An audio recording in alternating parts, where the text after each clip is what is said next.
नमस्ते दोस्तों, आज हम बात करने वाले एक ऐसे प्रोजेक्ट की जिसकी वजह से मुंबई का नक्शा ही बदल गया। एक ऐसा प्रोजेक्ट मुंबई का डेवलपमेंट का गेम चेंजर बना। एक ऐसा प्रोजेक्ट जिसको बनने में लगभग 18,000 करोड़ खर्चा हुआ। एक ऐसा प्रोजेक्ट जिसका प्लानिंग करके कंस्ट्रक्ट करने में लगभग 60 साल का वक्त लगा। जी हाँ, आज प्रॉपर्टी शास्त्री बात करने वाला है MTHL की, Mumbai trans harbour link road की, जो कि शिवरी नवा शिवा सीलिंग के नाम से भी जाना जाता है, जिसका ऑफिशियल नाम है Atal Bihari Vajpayee trans harbour link. ये प्रोजेक्ट ना सिर्फ मुंबई का, ना सिर्फ महाराष्ट्र का, बल्कि पूरा इंडिया का लॉन्गेस्ट सी ब्रिज है, जो पूरी तरह से मुंबई और नई मुंबई के कनेक्टिविटी को रीशेप कर देगा। और ये पूरा ब्रिज है टोटल 21.8 किलोमीटर का, जिसमें आपको टोटल 6 लेन मिलते हैं, जिसमें आपको 16.5 किलोमीटर का सिर्फ सी ब्रिज है। अभी अगर हम बात करें नई मुंबई से मुंबई को कनेक्ट करने के लिए लगभग 2 घंटे का समय लगता है, वही डिस्टेंस अब कवर कर पाएंगे सिर्फ और सिर्फ 20 से 25 मिनट में। I know this is unbelievable. ये ब्रिज साउथ मुंबई में शिवरी से स्टार्ट होकर नवा शिवा के नजदीक चिल्ले में एंड करता है, जो कि पास होता है एलिफेंटा केव के नॉर्थ साइड से थ्रू ताने क्रीक। इसके कनेक्टिविटी के बारे में जितना बताऊं उतना कम है। ईस्ट साइड में ये कनेक्ट करता है मुंबई पुणे एक्सप्रेस को और वेस्ट में कनेक्ट करेगा अंडर कंस्ट्रक्शन कोस्टल रोड को। This 6 lane highway spans 27 metre in width, incorporating 2 emergency exit lane, an X-strip and a crash barrier. Mumbai metropolitan region development authority ने नवंबर 2017 में कंस्ट्रक्शन के कॉन्ट्रैक्ट दे दिए। अप्रैल 2018 में इसका कंस्ट्रक्शन स्टार्ट हुआ। 4.5 साल में ये पूरा प्रोजेक्ट कंप्लीट हो जाएगा वैसे संभावना थी, बट कोविड-19 पेंडेमिक की वजह से 8 मंथ्स का डिले हो गया। कोविड-19 पेंडेमिक की वजह से कंस्ट्रक्शन में बहुत सी दिक्कतें आई, मगर फिर भी इस ब्रिज का काम उतने ही तेजी से होते गई जितना इसके शुरुआत में थी। MTHL is not just a bridge, it's a gateway to enhance connectivity and a limitless possibility. चलिए कुछ समय पीछे चलते हैं और इस ब्रिज का इतिहास देखते हैं। 1960 में विल्बर स्मिथ एंड एसोसिएशन ने ट्रैफिक मैनेजमेंट के लिए इस प्रोजेक्ट के बीच बोए थे। 19 दिसंबर 1963 को यूनियन मिनिस्ट्री ऑफ ट्रांसपोर्ट को मुंबई से उरन कनेक्ट करने का प्रस्ताव रखा गया था, जिसके पहले उरन ब्रिज के नाम से ये जाना जाता था। किसी कारण उस प्रोजेक्ट को होल्ड पे रखा गया। कुछ साल बाद 2004 में सीलिंग कंस्ट्रक्ट करने की पहली प्रस्ताव किया गया।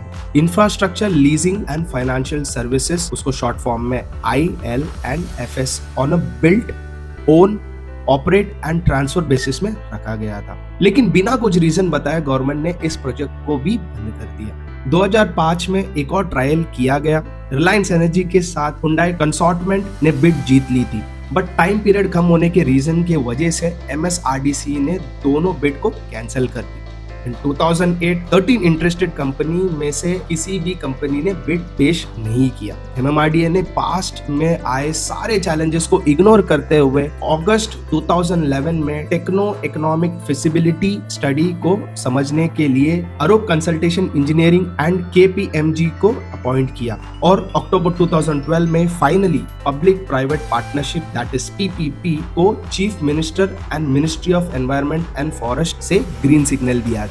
एक नजर डाल देते उन प्रॉब्लम के ऊपर जो इस प्रोजेक्ट में मेजर फैक्टर थे। सबसे पहला, PPP मॉडल से EPC मॉडल में शिफ्ट होना। MMRDA faced a pivotal decision in August 2013, opting for adaptability. The authority abandoned the PPP model and instead embraced the engineering, procurement and construction, that is EPC model. इस बड़े change की वजह से project के लिए नए दरवाजे खुल गए। The Japan International Cooperation Agency, that is JICA, recognized the potential and expressed the interest in providing funds for this project. In January 2014, a formal proposal was sent to the Department of Economic Affairs for approval to secure funds for JICA. In 2014, Jawaharlal Nehru Port Trust, that is JNPT, was agreeing to pick up a stack, and this decision helped to build the foundation of this project. मगर फिर भी challenges खत्म नहीं हुए। JNPT ने bridge के height में modification करने की प्रस्ताव दिए।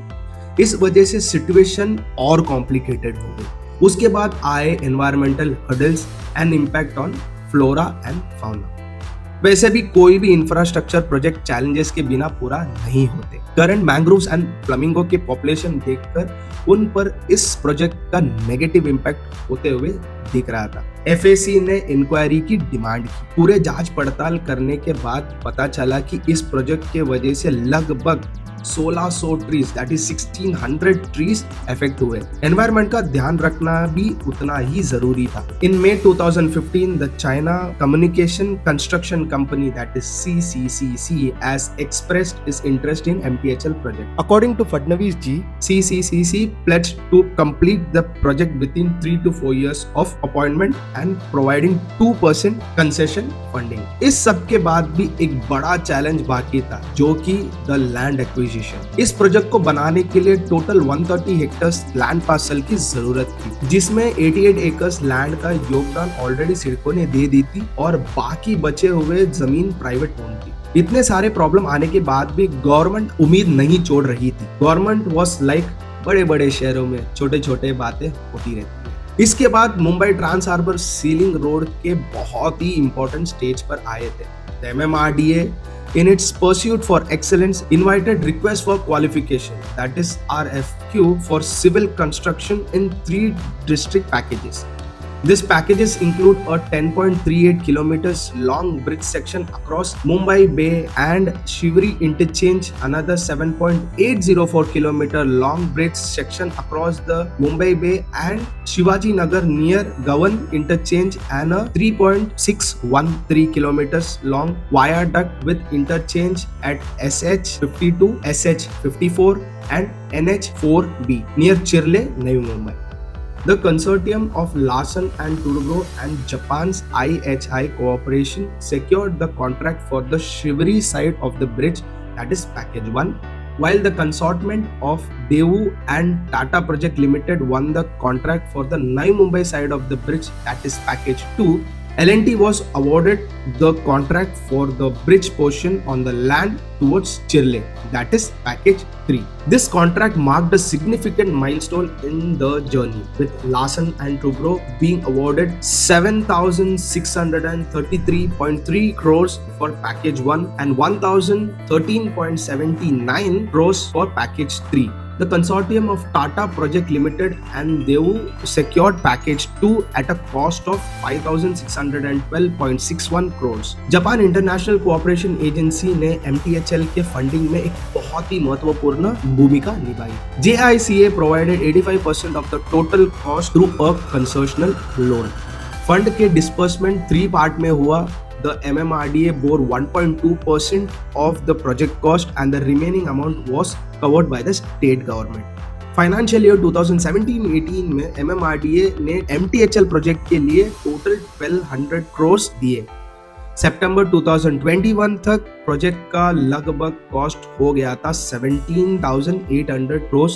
In 2012, the Mumbai Metropolitan Region Development Authority, that is MMRDA, outlooked a toll proposal for the MTHL.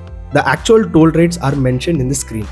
Japan international cooperation agency, जो कि MTHL का फंडिंग का एक अहम हिस्सा था, उन्होंने 2016 में टोल रेट्स में चेंज करने की प्रस्ताव रखी। ओपन रोड टोल सिस्टम की हेल्प से टोलिंग सिस्टम हैंडल किया जाएगा। इस सिस्टम में गाड़ी बिना किसी रुकावट के स्मूथ ट्रैवल कर पाए और टोल कलेक्शन भी आसानी से हो जाए। ORT utilize advanced technology such as electronic toll collection and RFID radio frequency identification streamlines the payment process for commuters. Continuous efforts के वजह से इस प्रोजेक्ट का काम होता ही चला गया। आपको दिखाता हूँ थोड़ा इन detailed information about MTHL construction. Construction total 3 section में डिवाइड हुए थे, जिसके लिए massive amount of construction material use होने वाले थे।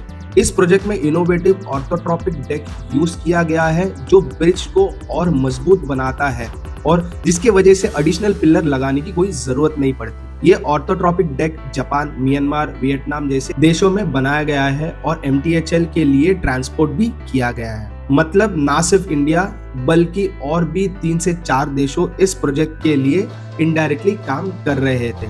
MMRDA की एनवायरमेंटल रिस्पॉन्सिबिलिटीज के कमिटमेंट्स की वजह से MTHL के 6 किलोमीटर के रेडियस में नॉइज एंड विजन बैरियर लगाने का प्लान हुआ। The main aim was to protect the environment for migrating birds, especially flamingos, at the Shiveri mudflats. An interesting development in November 2021 was the decision by the MMRDA to repurpose the 5.6 kilometer long temporary access bridge built for construction into a bird watching platform.